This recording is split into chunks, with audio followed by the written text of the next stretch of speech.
Northern Victorian communities have dealt with flood before, but rarely as damaging as this. The October 2022 flood was the most traumatic and devastating event of its kind in living memory in the Campaspe Shire. Business and Turrumbry farm owner Kate Burke blogged as the crisis unfolded.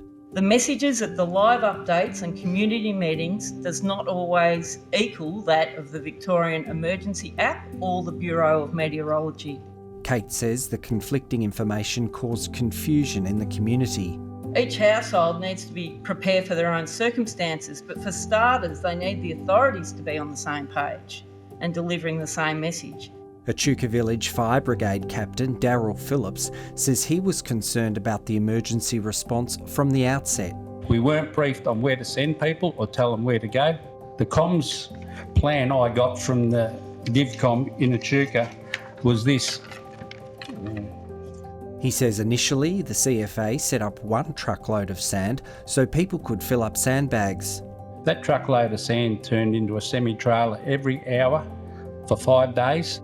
Not-for-profit disability support provider Community Living and Respite Services helped 29 clients to evacuate. We did that evacuation with no support from any emergency management agency. Leah Taff says inconsistent and ineffective early warnings added to an already stressful situation.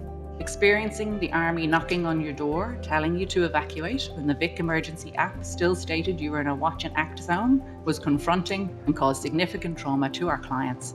A panel of mayors and CEOs also appeared at the parliamentary inquiry hearing held at Echuca.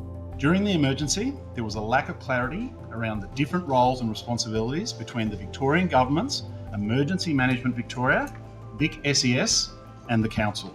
The decision to establish a temporary levy in Echuca, where it was located, the size of that levy was not made by the Campaspe Shire. This became a divisive issue in the community and put Council in the firing line.